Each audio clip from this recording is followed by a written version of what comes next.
जो बैठक है पोलीस कमिशनर काय काय झाले कशावर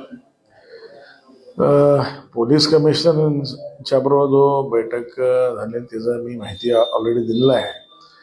म्हणजे जे गणेशोत्सव मंडळाचा आणि पोलीस अधिकाऱ्यांचा जो बैठक अगोदर झाली होती त्याच्यामध्ये अनेक नवीन अट पोलीस डिपार्टमेंटच्या वतीनं गणेशोत्सव मंडळानं सांगण्यात आलं होतं की फटाकडे वाजवू नका, फटाकडे वाजवलं तर केस घालतो, त्यानंतर रूट चेंज करायला पाहिजे 40 मंडळांना, आणि जे वाद्य आहेत ते वाद्य काही बँक ऑफ इंडियाकडे बंद केलं पाहिजे, काही पप्पू कलानी चौकपर्यंत बंद केलं पाहिजे, असं काही अट घातले होते.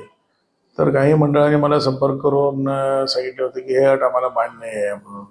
काही व्यक्तिगत भेटून पण सांगितले. त्यानंतर मी त्यांना म्हटलं की तुम्ही बैठक बोलवा, सगळ्यांचा जर अभिप्राय एकच असेल तर मग आम्ही डिपार्टमेंटला कळवू. तर परवा बहुतेक युवक मंडळाचं म्हणजे गणेशोत्सव मंडळाचं बैठक होऊन त्या बैठकीमध्ये सगळ्या युवक मंडळाच्या पदाधिकाऱ्यांनी या तिन्ही अटीला आमचं मान्यता नाही आहे म्हणून सांगितल्यानंतर मी कमिशनर साहेबांना जाऊन हे विषय त्यांच्या लक्षात आणून दिलेला आहे की तुम्ही नवीन अट घालून बेळगावचा जो गणेशोत्सव आहे त्याच्यामध्ये बाधा आणण्याचा प्रयत्न करू नका. गेल्या अनेक वर्षापासून शांततेनं बेळगावकरांनी आणि खास करून मुलांनी हा गणेशोत्सव व्यवस्थितपणे साजरा करतात आणि गणेशोत्सव मंडळाचे अध्यक्ष आणि पदाधिकारी जबाबदारी आहे आणि त्यांनी प्रत्येक वर्षी आपली जबाबदारी व्यवस्थित पार पडतात. त्यामुळं बॉन्डवरती काही मंडळाच्या अध्यक्षांना लिहून घेऊन कोऱ्या ग्राउंडवरती आणि त्यांना धमकावायचा प्रयत्न सुद्धा काही पोलीस स्टेशनमध्ये झालेला आहे. ते सुद्धा यापुढे होता कामा नये म्हणून सांगितलेलं आहे. आणि व्यवस्थितपणे बेळगावकरांचं जबाबदारी आहे की गणेशोत्सव मंडळ व्यवस्थित विसर्जन व्यवस्थित करून देण्याचं ते करतील, त्यांना सांगितलेलं आहे. त्यामुळे युवक मंडळाच्या जे गणेशोत्सव मंडळाच्या सर्व पदाधिकाऱ्यांना विनंती आहे शांततेनं आम्ही हा सण पार पडूया. जे तिन्ही अटी त्यांच्याना सांगितलेल्या आहेत त्यामुळे तुम्हाला कोणी मार्ग बदलण्याच्या दृष्टीनं जे परंपरा मार्गामध्ये तुम्ही जाणार असाल त्या मार्गामध्ये तुम्ही जावा, आणि तुम्हाला चेंज करायचे असेल तर ते पण करा. खरं परंपरा मार्ग चेंज करा म्हणून पोलिसांनी सांगितल्यानंतर तुमचं जर इच्छा नसेल तर तुम्ही मान्य करायला जाऊ नका. आम्ही त्यांच्या लक्षात आणून दिलेलं आहे की परंपरा मार्गमध्ये जे जाणारे युवक मंडळ आहेत त्यांना तुम्ही दबाव आणू नका म्हणून. कोणी जर येऊन दबाव करायला लागले तर संपर्क करा. त्याचबद्दल जो वाद्य आहेत इथं बंद करा तिथं बंद करा म्हणून तुम्हाला कोण सांगत असतील तर तुम्हाला मान्य असेल तर करा, मान्य असेल तर आम्हाला सांगा. आम्ही त्यांना सट सांगितलेलं आहे की प्रत्येक वर्षी ज्या पद्धतीनं बेळगावचं जो सालाबाद प्रमाणे होतं परंपरागत त्या पद्धतीमध्ये कुठलीही नवीन अट तुम्ही लादू नका म्हणून सांगितलेलं स्पष्ट सांगितलेलं आहे.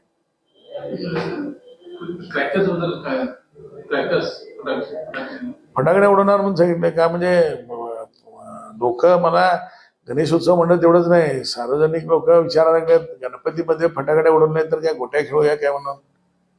हे आपलं परंपरा आहेत, क्रॅकर उडवणारच.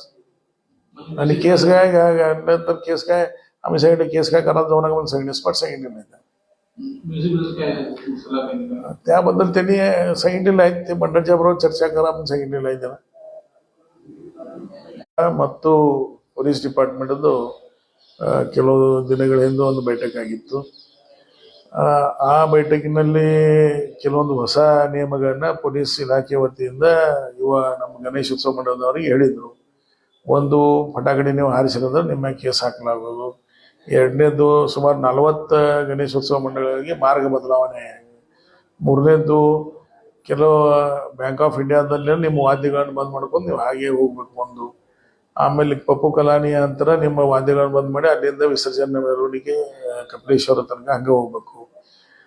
ಈ ರೀತಿ ಹೊಸ ನಿಯಮಗಳನ್ನು ಹೇಳಿದ್ರಿಂದ ಅನೇಕ ಗಣೇಶೋತ್ಸವ ಮಂಡಳ ಅಧ್ಯಕ್ಷರು ನನ್ನ ಸಂಪರ್ಕ ಮಾಡಿ ಯಾವ ನಿಯಮ ನಮಗೆ ಮಾನ್ಯ ಇಲ್ಲ, ನಾವು ಪರಂಪರಾಗತವಾಗಿ ಏನು ಮಾಡ್ತೀವಿ ಅದೇ ಪ್ರಕಾರ ಮಾಡ್ತೀವಿ ಅಂತ ಹೇಳಿದ್ರು.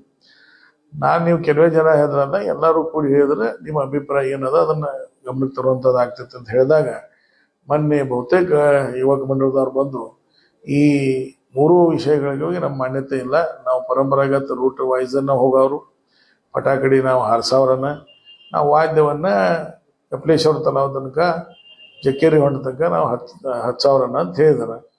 ಅವರ ಅಭಿಪ್ರಾಯ ಏನೈತಿ ಅದನ್ನು ನಾನು ಗಮನಕ್ಕೆ ತಂದಿದ್ದೀನಿ. ಮತ್ತು ಆ ಬೈಠಕದಲ್ಲಿ ಹೇಳಿದ್ದೀನಿ ಯಾರಿಗೆ ಪೊಲೀಸ್ ಇಲಾಖೆ ಹೇಳಿದಂತಹ ನಿರ್ಣಯ ನೀವು ಮಾನ್ಯ ಅಂದ್ರೆ ನೀವು ಮಾನ್ಯ ಮಾಡ್ಬೋದು, ಇಲ್ಲಾಂದ್ರೆ ನಿಮ್ಮ ಅಭಿಪ್ರಾಯನ ಅವರಿಲ್ಲ ನಾವು ಮಾನ್ಯ ಮಾಡೋದಿಲ್ಲ, ಪರಂಪರಾಗತವಾಗಿ ನಾವು ಏನು ಮಾಡ್ತೀವಿ ಅದನ್ನು ನಾವು ಮಾಡ್ತೀವಿ ಅಂತ ಹೇಳಿದಾರೆ. ಹೀಗಾಗಿ ನಾವು ಅದನ್ನು ಕಮಿಷನರ್ ಅವ್ರ ಗಮನಕ್ಕೆ ತಂದಿದ್ವಿ. ನೀವು ಹೊಸ ನಿಯಮಗಳನ್ನ ಮಾಡಿ ಬೆಳಗಾವಿಯ ಗಣೇಶೋತ್ಸವಕ್ಕೆ ಬಂದು ತರುವಂಥ ವ್ಯವಸ್ಥೆ ಮಾಡಕ್ಕೆ ಹೋಗ್ಬೇಡ್ರಿ. ಪರಂಪರಾಗತ ಇಷ್ಟು ವರ್ಷದಿಂದ ವ್ಯವಸ್ಥಿತವಾಗಿ ಶಾಂತ ರೀತಿಯಿಂದ ಗಣೇಶ ಚತುರ್ಥಿ ವಿಸರ್ಜನೆ ಆಗ್ತದೆ. ಇದು ಸಲ ಆಗ್ತದೆ. ಆ ಗಣೇಶ ಉತ್ಸವ ಮಂಡಳದ ಅಧ್ಯಕ್ಷರು ಸದಸ್ಯರು ಭಾಳ ಜವಾಬ್ದಾರಿತವಾಗಿ ಪ್ರತಿ ವರ್ಷ ಕೆಲಸ ಮಾಡ್ತಾರೆ. ಇದು ವರ್ಷ ಪೊಲೀಸರ ಜೊತೆ ಸಹಕಾರ ಮಾಡಿ ಅವ್ರು ಕೆಲಸ ಮಾಡ್ತಾರೆ. ಅವರಿಗೂ ನಾವು ಹೇಳಿದ ಶಾಂತತೆಯಿಂದ ಈ ಕಾರ್ಯಕ್ರಮ ವ್ಯವಸ್ಥಿತವಾಗಿ ನಾವು ಮುಗಿಸ್ಬೇಕಾಗ್ತದೆ.